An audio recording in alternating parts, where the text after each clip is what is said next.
Welcome to the deep dive. Today we are strapping in for a really interesting exploration of a brand that has managed to build this entire ecosystem at one of the most unlikely cultural intersections you can imagine. We are going to South Korea to unpack the strategy of DUCOBI. It's an incredible study in market positioning, really. I mean, DUCOBI is a South Korean design and lifestyle company, but it exists in two completely different worlds at the same time. On one hand, you have the, hyper-modern flashing lights world of K-pop and trendy art toys. And on the other, the world of centuries-old Korean royal luxury craft. That's the paradox, isn't it? That's what we have to unpack. Because if you've been strolling through, the high-end districts of Seoul, you know DUCOBI for their giant, brightly colored bear statues. The photo-op ones. Exactly. The kind of public art that just scream, put me on Instagram. But if you're a serious high-end art collector, you know them for something completely different. A world away. Right. Art collectibles, based on the very same figure, but they're exquisitely inlaid with precious mother-of-pearl shell. A technique that was historically reserved for ancient nobility. For royalty, yeah. It's a huge leap. And I think the key to understanding DUCOBI is to look at their roots and their architecture. They were founded back in 2008 by this really strategic international team, people from Korea, Japan, and the United States. Oh, that's interesting right off the bat. It is, and they didn't start as a consumer brand. They were a creative service provider who then very deliberately built themselves into this robust lifestyle brand with 4 complementary business fields: art, toy IP, public art, traditional luxury, and, get this, food and beverage. That specific international mix of founders is instantly intriguing. So they weren't just a Korean company trying to sell to a global market.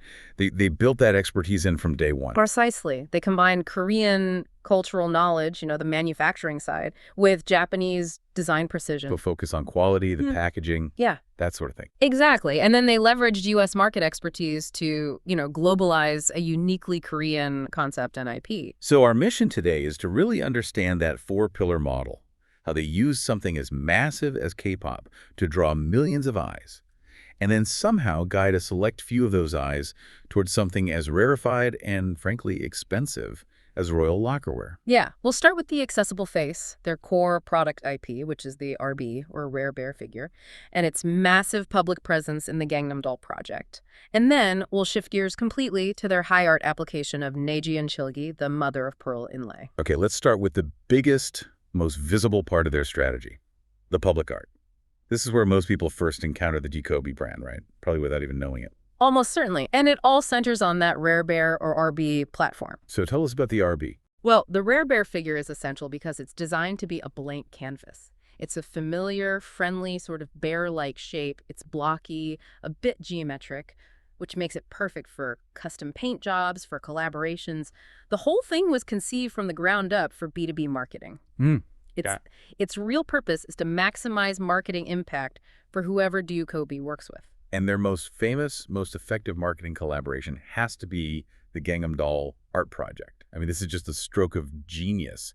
They managed to leverage the government itself to create this huge, permanent marketing installation. That's right. It's not just a bunch of statues. It's a government-supported promotional platform made in collaboration with the Gangnam-gu district office. It's a guaranteed tourist magnet. So for anyone listening, if you can just visualize the scene, you're walking along K-Star Road. This is a 400-meter course running through one of the most upscale parts of Gangnam-gu. Right, from Apgujeong radio station up to the Cheongdam Crossroads area. Which is where the old SM Entertainment building was, the absolute heart of the K-pop industry. And all along this route, you have the Gangnam Dolls. The name itself is a little clue. It's a mashup of Gangnam, Idol, and Doll. These are just massive, overdimensional versions of the RB art toys. And each one is designed to represent a specific, huge K-pop group. It's so much more than just fun street art, though. Think about the strategic power here. DUCOBI secured collaborations with, 17 of the biggest names that define the Korean wave. Groups like BTS, EXO, Girls' Generation. Super Junior, Ishini, TVXQ. I mean, the list is it's a who's who of global K-pop forces. It creates this physical hall of fame that ends up as the backdrop for literally millions of social media posts. And the design process itself was global. The Korean core team at DUCOBI brought in international artists like the UK illustrator John Bergerman, and then also respected Korean talents like Junk House and the graffiti artist Our Time Joe. So that blend ensures the art has international appeal, but it's still uniquely tied to the K-pop phenomenon. Absolutely. By turning this global fandom Hallyu into physical sculptures on one specific street, they're translating worldwide fascination into guaranteed physical tourism. You can't stream these statues. You have to go there. You have to visit K-Star Road. So it ensures constant media exposure and foot traffic. It's a perfect example of scaling art toy IP up to public art. It captures that fun, accessible pop culture energy and makes the brand name ubiquitous. But this is only half the story. The common link is the RB figure, and now we have to see how that same bear shape makes this incredible strategic leap. Right, and this is where we have to ask the critical question. They use the RB figure to dominate the street art scene, which makes sense. But the real genius is watching that same bear shape cross the line from accessible pop art straight into ancient Korean luxury. How on earth do they maintain credibility when they do that? That is the core challenge, and frankly, the core triumph of their RB Artisan series. They explicitly market this with the concept of going beyond toy. The credibility comes from the sheer, verifiable cultural depth of the craft they use. nJuanSolo. Okay, for our listeners who might not be familiar, nJuanSolo is, it's one of the most reviewed traditional Korean crafts. What exactly are we talking about here? We are talking about mother-of-pearl inlay on lacquerware. And to understand the prestige, you need the context. This isn't just some old decorating technique. Historically, the incredibly meticulous and time-intensive nature of this craft meant it was strictly reserved for the absolute highest echelons of society. Like who? Primarily the royal family, the nobility, or for decorating Buddhist temples. It just carries centuries of cultural gravitas. So DUCOBI is taking an object we associate with fast, disposable pop culture, the art toy, and they're applying a craft associated with timeless, religious, and royal prestige. Exactly. And the process itself justifies the high price and the very limited quantities. This is not a quick manufacturing technique. This requires master craftsmen and a huge investment of time. Can you walk us through how complex that process actually is, especially on a modern shape like the RB figure? Of course. So, first, the figure has to be prepared, usually on a stable wood core. Then the really delicate work begins. The inlay. Thinly sliced pieces of shell from abalone or pearl oyster are precisely cut and then laid onto an initial lacquered surface. These pieces can be thinner than paper. Wow, so you have these tiny little pieces of iridescent shell laid out meticulously, almost like a mosaic. That's only step one. Once that pattern is set, additional layers of lacquer, and we could be talking dozens of layers, are applied to completely cover the entire surface, burying the shell. Okay. This is where the time really adds up, because each layer has to dry perfectly. And then they start peeling it back or something? Precisely. The master craftsman then begins the selective process of scraping and polishing the lacquer away layer by layer. They have to do it with extreme precision to expose that shimmering shell pattern underneath without damaging anything.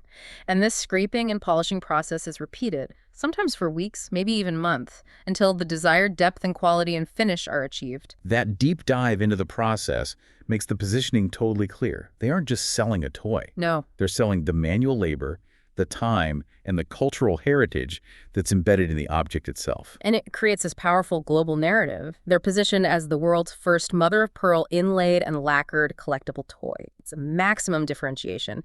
Given the labor, it's no surprise these are super limited, often editions of 10 to 100. And the prices range from, around $750 up to $4,440. So this luxury arm provides this immense prestige, this proof of cultural authenticity, which then benefits the entire brand. The whole ecosystem. So if the Gangnam Dolls bring in the global fans and the Artisan series creates prestige and high-margin sales from collectors, the third and fourth pillars seem designed to catch everyone else, the casual tourist, the local, the lifestyle consumer. This is their move into F&B and retail. And this diversification is absolutely critical. It functions as a classic cross-subsidy model. The high-margin, low-volume Artisan series provides the prestige, the PR buzz, while the low-cost, high-volume F&B and merchandise provide consistent, accessible revenue and foot traffic. And this is where we find the most, fascinating bit of cognitive dissonance in their branding. The DUCOBI diner. They go from centuries-old Korean royal craft to a 1950s-style American diner. It's a purposeful aesthetic shock, I think. The DUCOBI diner, like the one in Busan, is known for classic, comforting American-style breakfast. Like what? Think massive omelets, Belgian waffles, French toast, drip coffee. It's literally marketed as a little slice of Americana in Busan. But why that specific clash? Why not, a modern, chic Korean cafe design. Because the Americana aesthetic is universally accessible. It's instantly recognizable to international tourists, especially from the US and Europe, who are there because of the K-pop statues. And more importantly, the diner acts as a low-risk, high-frequency living showroom. Living showroom, I like that. Yeah. You might never spend $1,400 on the nJuanSolo bear, but you are very likely to spend $15 on a waffle and coffee. So the diner provides immediate, accessible brand engagement, even if you're only there for the food. It's like a gateway to the DUCOBI universe. Exactly. And the retail merchandising supports this completely. They have their own internal coffee brand, Barbershop Coffee, and they sell super accessible retail items. We're talking about things like T-shirts with designs like Candy Dot or Oompa Loompa, selling for what? About 10,000 Korean won? So roughly $7 or $8 US. Yeah, and mugs, keychains, hand towels. So that casual tourist, that young K-pop fan who just took a picture with the BTS statue, can walk out of the diner with a piece of DUCOBI IP in their hands? It solidifies their connection to the brand without a massive purchase. And that broad pricing spectrum means they're capturing revenue from every single consumer tier. This has to require a highly organized infrastructure to manage all of this at once. You've got luxury craft production, public art installations, and a bustling diner business. It does. They have their main Seoul headquarters and design center in Gangnam-daero, but they also strategically operate what they call main office and lounge locations in other big cities like Daegu and Busan. That geographic spread is necessary to manage all the logistics for these diverse product lines and the food services at the same time. It keeps the ecosystem running smoothly. So when you put it all together, Yeah. what's the key takeaway here? I think if we look at the synthesis of the four pillars, their core value proposition is, well, it's cultural ambiguity that's managed by strategic design. They successfully fuse the massive global appeal of K-culture with international design sense and the, frankly, irreplaceable authenticity of deep Korean heritage like the nJuanSolo. So they didn't just create a brand. They engineered a cultural ambassador brand, one that's built on financial resilience. The retail and the diner generate high-frequency cash flow and foot traffic. The public art generates global awareness and tourism. And all of that ultimately drives prestige for the high-margin, high-art artisan series. It's a masterclass, really, a masterclass in market segmentation and brand cross-pollination. They use deep knowledge of cultural history and international marketing savvy to create something that just stands apart from any other collectible or design company out there. I think the most provocative thought that comes out of this is about the future definition of authenticity. Yeah. And commercial diversification. DUCOBI successfully blends an ancient, revered royal craft with mass-market K-pop, American diner food, and a simple vinyl bear shape. If they can make that ecosystem feel authentic and successful, well, what are the new limits for a design company trying to achieve cultural longevity in the global economy? It raises a great question for you to think about. What traditional, maybe overlooked art form from your own culture textiles, ceramics, forgotten woodworking could be successfully updated and applied to a modern collectible, just like a nJuanSolo bear? It proves that true cultural luxury can emerge not just from history, but from the most surprising cross-cultural mashups imaginable.